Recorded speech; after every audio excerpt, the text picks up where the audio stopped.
Hello, good morning, সুপ্রভাত। আজকে একটা বৃষ্টি ভেজা দিনে তোমাদের সবাইকে স্বাগত। দেখো আমার আজকে কিন্তু ঘুম থেকে উঠতে অনেক দেরি হয়ে গেছে, প্রায় ৮টার কাছাকাছি। তাও হাজব্যান্ড ডেকেছে তারপরে উঠেছি। তাই ঝটপট করে উঠে হাজব্যান্ড অফিসে যাবে, যার জন্য তাড়াতাড়ি করে দেখো হাজব্যান্ডের জন্য ব্রেকফাস্ট বানাচ্ছি।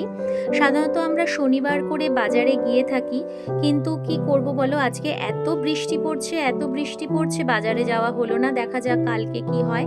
দেখো আমি সকালে গ্রিন টি খায়, ওকে গ্রিন টি দিয়ে দেবো।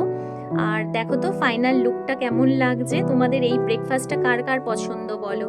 দেখো ওকে খেতে দিয়েও দিয়েছি। এইবার দেখো আমার ছেলেরা বলছে ব্রেকফাস্টে ম্যাগি খাবে, তো ওই ম্যাগির প্যাকেট একটা ছিল ধরা, সেটা আমি কেটে এবার আস্তে আস্তে করে রেখে দেব। স্টোর করে রেখে দিতে হয় জানো, থেকে থেকে কিছুদিন পর পরই বলবে মা আমাকে ম্যাগি করে দাও, ম্যাগি খাবো। মিথ্যে কথা বলবো না, আমারও ভীষণ লোভ লাগে ম্যাগি, আমারও খুব প্রিয়, কিন্তু রোগের ডিপো হয়ে বসে আছি, তাই এখন ম্যাগি খুব একটা খেতে পারি না। দেখো এবার আমি চলে এসেছি রান্নাঘরে। আর এটা শেয়ার না করলে হতো, তাও দেখে নাও আমি কিভাবে ম্যাগিটা বানাচ্ছি। আর যেটা বলছিলাম, আমরা জানো তো শনিবার দিন করে বাজারে যাই। আমার হাজব্যান্ড যেহেতু প্রাইভেট ফার্মে চাকরি করে, সেহেতু ওর সময় হয় না একদম। আর বাজার যেহেতু আমাদের আশেপাশে সেরকম কিছু ভালো নেই, আসে এক ঠেলাওয়ালারা আসে, কিন্তু আমি খুব একটা নিই না। বাজারে গিয়ে সব চেনা জানা হয়ে গেছে তো তাদের কাছ থেকে, তাছাড়া মাছ মাংস এগুলোও তো নিতে হয়। যাই হোক, আমি সপ্তাহের বাজারটা করে রাখি। আর সকালবেলা উঠে এদিকে এত বৃষ্টি হচ্ছিল, তো যার জন্য আমাকে ডাকেও নি। আর দুদিন ধরে আমি খুব টায়ার্ডও ছিলাম, আর ঘুমই ভাঙছিল না। আমি কিন্তু খুব তাড়াতাড়ি ঘুম থেকে উঠে পড়ি।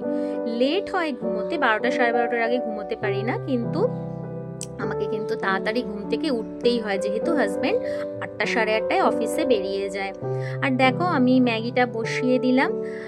আর বাজারের কথা যেটা বলছিলাম, আহ, আর আর আজকে মানে আমি হিচকিচিয়ে যাচ্ছি, যেহেতু আমার অভ্যেস নেই বলার, সেই জন্য।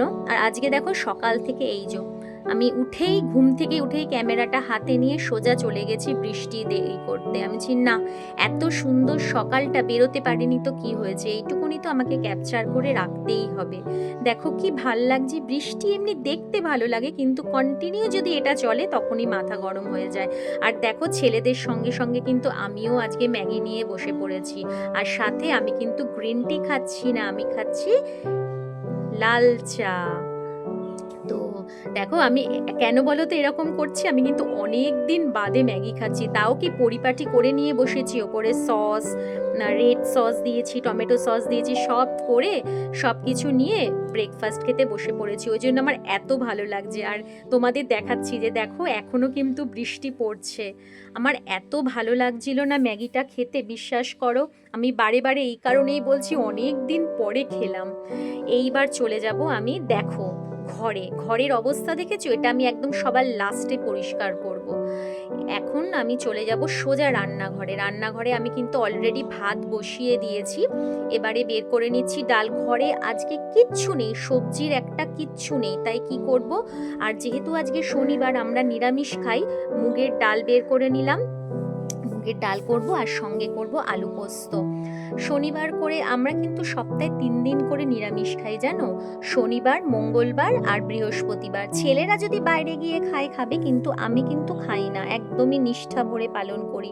বৃহস্পতিবার দিনটা আগে খেতাম না, কিন্তু যবে থেকে বাবার পুজো করছি, সাই বাবার পুজো করছি, তবে থেকে কিন্তু আমি বৃহস্পতিবার একদমই নিরামিষ খাই। আর নিরামিষে যদি ভালো ভালো কিছু আইটেম থাকে, আমার ছেলেরাও কিন্তু নিরামিষ খেয়ে নেয়। আর যদি দেখি নিরামিষে একদম সিম্পল কিছু আছে, বাবার ভোগও আমি একদম সিম্পল করেছি, তাহলে কিন্তু ওদের জন্য আমি আলাদা করে ডিম কিংবা মাছ তো খাবে না। আমার বড় ছেলে একটা ফোঁটার জন্য মাছ মুখে দেয় না জানো, এক ফোঁটার জন্য মাছ খায় না। ওর জন্য আমাকে নয় মাংস নয় ডিম। আর ভেজের মধ্যে আলু পোস্ত ভালো খাবে, পনির ভালো খাবে, আলু পটলের তরকারিটা যদি বেশ সুন্দর রসিয়ে কষিয়ে করা হয় খাবে।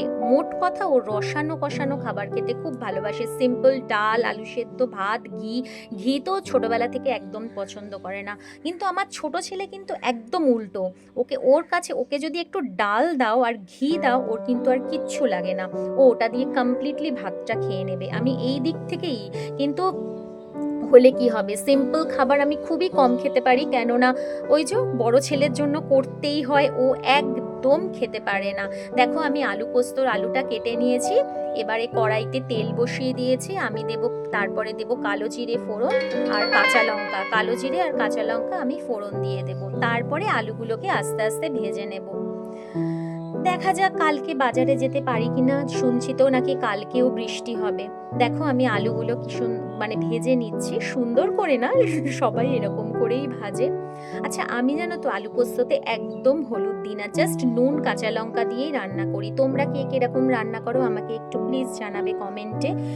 আর ভিডিওটা ভালো লাগলে একটা লাইক আর একটা কমেন্ট অবশ্যই করবে। আমি জানি আমি একদম নতুন, আমার এ বিষয়ে এডিটিংয়ের বিষয়েও কোনো ধারণা নেই, আস্তে আস্তে শিখছি, ভুল ত্রুটি প্রচুর করব। তোমরা প্লিজ সেই সব ইগনোর করে আমাকে একটু আমার পাশে থেকো, এটাই আমার তোমাদের কাছে একমাত্র চাওয়া। আর দেখো এবার কিন্তু আমি আলুটা ভালো করে ভেজে ঢাকা দিয়ে দেবো, আলুটা সেদ্ধ হতে দেব। আর পাশে আমি মিক্সিতে তোমার পোস্ত আমি কিন্তু পোস্তর সঙ্গে সবসময় একটু করে সাদা তেল দিই, জানো তো, সাদা তিল, সরি সাদা তিল দিই। দেখো এখানে আমি কি বলছিলাম বলো তো, আমি এটাই বলছিলাম পোস্ত কিন্তু আমি বেশি টানাবো না, একটু ঝোল ঝোল রেখে অফ করে দেবো, কেননা এইটা কিন্তু আস্তে আস্তে টেনেই যাবে। দেখো এই যে এইরকম অবস্থায় কিন্তু আমি অফ করে দেবো, এটা দেখবো আস্তে আস্তে শুকিয়ে যাবে, বেশি শুকনো ড্রাই হয়ে গেলে না আমার ছেলেরা একদম খেতে পারে না। এইবার দেখো আমি ডাল করে নেব, আমি মুগের ডাল, কিন্তু জানো তো ঘরে একটা টমেটোও নেই যে আমি মুগের ডালে একটু টমেটো দেব। আর আদাটা আমি খুব একটা ডালে দিই না, কোনো কোনো সময় ইচ্ছা করলে দিই। আমি একদম কাঁচা লঙ্কা আর জিরে ফোড়ন দিয়ে আজকে মুগের ডালটা করব একদম সিম্পল ওয়েতে।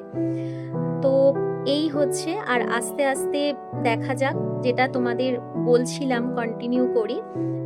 ভুল ত্রুটি তো প্রচুর করব, কিন্তু সেগুলো প্লিজ একটু ইগনোর করে আমার ভিডিওটা দেখো, যদি ভালো লাগে প্লিজ লাইক করো, কমেন্ট করো। কমেন্ট না করলে আমি বুঝবো কি করে বলো যে আমার ভুলটা কোথায় হচ্ছে, আমি আস্তে আস্তে শোধরাবার চেষ্টা করব।